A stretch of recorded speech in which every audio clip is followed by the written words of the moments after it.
दलदल में गिर जाती है। जोश उसे लकड़ी से बाहर निकालने की कोशिश करता है तो वो लकड़ी टूट जाती है, जिसके बाद जोश सोफिया से कहता है कि तुम हिलना बंद करो, मैं कुछ करता हूँ। लेकिन सोफिया और ज्यादा हिलने लगती है। दलदल में हिलने की वजह से वो और नीचे चली जाती है और पूरी तरह से गायब हो जाती है, जिसके बाद जोश भी दलदल में ही कूद जाता है और फिर सोफिया को खींचकर बाहर निकालता है। बाहर आने के बाद सोफिया जोश से कहती है कि तुम अंदर क्यों आई। जोश कहता है कि ये क्विक सैंड है, तुम यहाँ से बाहर निकलने की जितना कोशिश करोगी उतना ही नीचे धसोगी, इसीलिए हमें शांत रहना होगा। इधर मार्कस जोश से मिलने उसके होटल के कमरे में आता है। वो दोनों जब उसे वहाँ नहीं मिलते तो वो रिसेप्शन पर उसके बारे में पूछताछ करता है, जहाँ उसे पता चलता है कि वो लोग वाटरफॉल देखने गए हैं। इधर सोफिया को दलदल के किनारे पर एक अंडा दिखाई देता है। फिर वो जोश से कहती है कि तुम मुझे अपने पैर से धक्का देकर मुझे बाहर निकालने की कोशिश करो, शायद मैं बाहर निकल जाऊं। जोश ठीक वैसा ही करने की कोशिश करता है, लेकिन वो अपने पैर को मूव नहीं कर पा रहा था, इसीलिए सोफिया अपने पैर को हिलाने की कोशिश करती है। तभी उसे ऐसा लगता है कि उसके पैर के नीचे कुछ मौजूद है। सोफिया उसे खींचती है तो वो एक इंसान था। उस आदमी के साथ एक गन और बैग भी था और ये वही आदमी था जिसे हमने कहानी की शुरुआत में देखा था। सोफिया कहती है कि मैं इसे देख नहीं पाऊंगी, इसीलिए वो दोनों उसे वापस से दलदल में ढकेल देते हैं। इसके बाद जोश उसके बैग को चेक करता है तो उसे उसमें एक टॉर्च, लाइटर, बाइबल और एक छुरी के साथ साथ बहुत सारे सर्वाइवल के सामान भी मिल जाते हैं और साथ ही एक बंदूक भी। जिसके बाद जोश छुरी से बैग को काट कर एक रस्सी बनाने का डिसाइड करता है ताकि वो लोग उस बैग को किनारे पर फंसाकर उसके रस्सी के जरिए वहाँ से बाहर निकल सके। इधर मार्कस की नजर उस चोर पर पड़ती है जो रिसेप्शन पर रिसेप्शनिस्ट से बातें कर रहा था।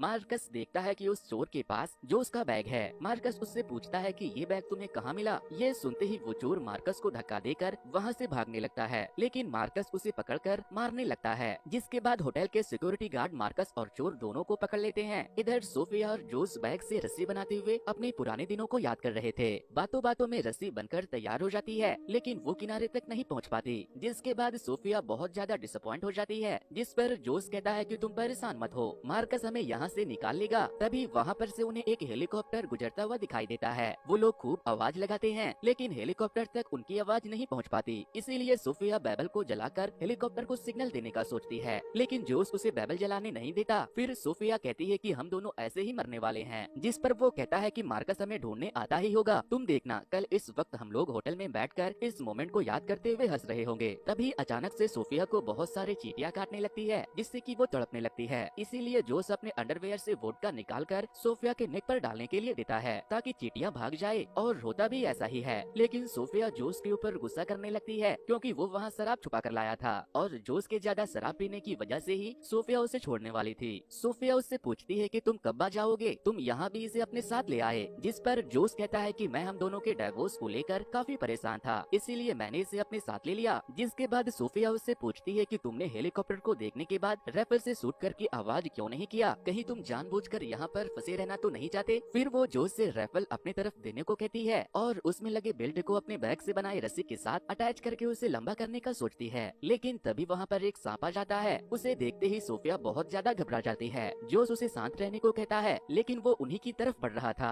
इसीलिए जोश सोफिया से उसे शूट करने को कहता है, लेकिन सोफिया कहती है कि मैं ऐसा नहीं कर सकती। मगर तभी वो स्नेक आकर जोश को काट लेता है, जिसके बाद सोफिया को मजबूरन गोली चलानी पड़ती है। गोलियों की आवाज सुनने के बाद वो स्नेक वहाँ से भाग जाता है। वहीं दूसरी तरफ मार्कस उस चोर से पूछता है कि तुम्हें वो बैग कहाँ मिला और मेरे दोस्त कहाँ है, लेकिन वो कुछ नहीं कहता। इसीलिए मार्कस उससे कहता है कि अगर तुम मुझे मेरे दोस्त के बारे में बता दोगे तो मैं तुम्हें $200 दूंगा, नहीं तो मैं तुम्हें पुलिस के हवाले कर दूंगा। जिस पर वो चोर कहता है कि मुझे $200 के साथ साथ तुम्हारी घड़ी भी चाहिए। जिसके बाद मार्कस उसे अपनी घड़ी उतार कर दे देता है, जबकि वो घड़ी मार्कस के डैड की आखिरी निशानी थी। इसके बाद चोर उसे बताता है कि कुछ दिन पहले मैं अपने दोस्त के साथ वहाँ पर शिकार करने गया था, लेकिन वहाँ से सिर्फ मैं ही जिंदा लौटा। मार्कस पूछता है क्यों, वहाँ पर ऐसा क्या है, तो वो कहता है कि वहाँ पर क्विक सैंड है, जिसके अंदर अगर तुम फंस गए तो दोबारा बाहर निकल पाना मुमकिन नहीं है। मार्कस कहता है कि झूठ बोलना बंद करो, मुझे अच्छे से पता है इस रेन फॉरेस्ट में क्विक सैंड कहीं भी नहीं है। दरअसल सोफिया और जोश को दलदल में जो डेड बॉडी मिली थी वो चोर के दोस्त की ही थी।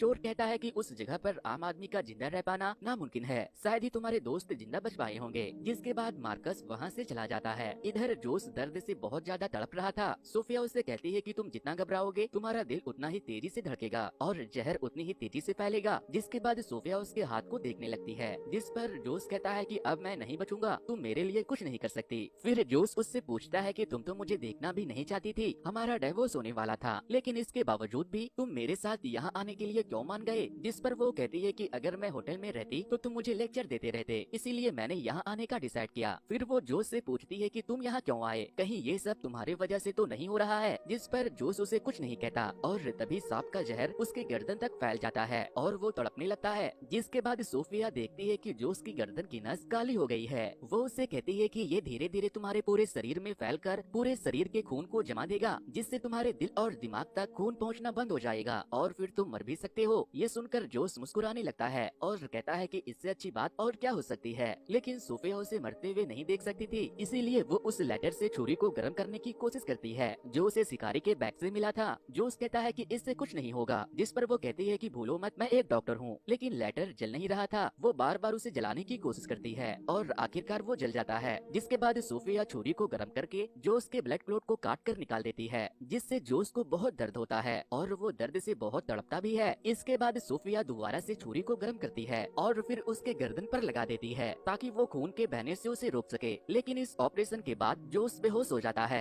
थोड़ी देर के बाद जब जोश को होश आता है तो उसका दर्द कम हो चुका था और अब वो पहले से अच्छा महसूस कर रहा था। सोफिया ने उसके गले पर पट्टी भी कर दी थी। जोश होश में आने के बाद कहता है कि मैं बहुत खुशनसीब हूँ जो मेरी बीवी एक बहुत ही काबिल डॉक्टर है। काश हम दोनों ने सेपरेट होने का फैसला नहीं किया होता। जिस पर सोफिया कहती है कि अगर हम दोनों यहाँ से बाहर निकल गए तो हम अब कभी अलग नहीं होंगे। और फिर सोफिया जोश को आई लव यू कहती है, जिस पर जोश भी उसे आई लव यू टू कहता है। फिर सोफिया सोचती है कि अगर हम लोग स्नेक का इस्तेमाल करें तो हम लोग अपनी रस्सी को बड़ी करके उसे पत्थर से फंसाकर उसे रस्सी की तरह इस्तेमाल करके यहाँ से बाहर निकल सकते हैं। जिस पर जोश कहता है कि वो जा चुका है, वो अब दोबारा यहाँ नहीं आएगा। सोफिया कहती है नहीं, वो एक मदर स्नेक है जो अपने अंडों को प्रोटेक्ट करने यहाँ आई थी, वो यही पास में ही होगी। जिसके बाद सोफिया एक दूरबीन से इधर उधर देखने लगती है। ये दूरबीन भी उन्हें उस शिकारी के बैग में से ही मिला था। तभी सोफिया को वो स्नेक दोबारा से दिख जाता है, इसीलिए वो कुछ चीजों को स्नेक की तरफ फेंकने लगती है, जिससे कि वो स्नेक दोबारा उन लोगों की तरफ वापस आने लगता है। लेकिन सोफिया उस स्नेक पर सही से निशाना नहीं लगा पाती और जोश भी वापस से बेहोश हो चुका था। वो स्नेक सोफिया को भी काट लेता है और फिर उसके गले में लिपटकर उसके गले को दबाने लगता है। लेकिन तभी एकदम से जोश को होश आ जाता है और वो चाकू से हमला करके उस स्नेक को मार देता है। जिसके बाद सोफिया उस स्नेक को बैग से बनाए रस्सी के साथ बांधकर उसे पत्थर की तरफ फेंकती है। पहली बार में तो वो रस्सी पत्थर से नहीं फंसती, लेकिन कई बार ट्राई करने के बाद आखिरकार वो रस्सी पत्थर में फंसी जाती है और फिर रस्सी के जरिए वो खुद को बाहर निकालने में कामयाब हो जाती है। लेकिन जब वो जोश को वहाँ से बाहर निकालने लगती है तो वो कहता है कि मैं अपने हाथ मूव नहीं कर पा रहा हूँ और मुझे कुछ दिखाई भी नहीं दे रहा, तुम जाओ जाकर मदद लेकर आओ। जिसके बाद सोफिया उसे अकेला छोड़कर उस जगह से बाहर रोड की तरफ जाने लगती है। लेकिन सांप का जहर अब सोफिया के शरीर में भी स्प्रेड होने लगा था, इसीलिए उसे ठीक से दिखाई देना बंद हो चुका था। खैर वो फिर भी चलती रहती है। चलते चलते रात हो जाती है और वो बेहोश होकर गिरने ही वाली थी। लेकिन तभी वहाँ मार्कस एम्बुलेंस और डिजास्टर मैनेजमेंट की टीम को लेकर वहाँ पर पहुँच जाता है। वो लोग सोफिया से जोश के बारे में पूछते हैं, लेकिन वो बोल नहीं पा रही थी। जिसके बाद मार्कस कुत्तों के जरिए उस जगह पर जोश को ढूंढने चला जाता है। सोफिया को लगता है कि जोश मर चुका होगा, लेकिन थोड़ी देर के बाद मार्कस डिजास्टर मैनेजमेंट टीम के साथ जोश को वहाँ पर लेकर आता है, जो अभी भी जिंदा था। सोफिया उसे जिंदा देखकर बहुत खुश होती है और उसे किस करती है। इसी के साथ ये कहानी यहीं पर खत्म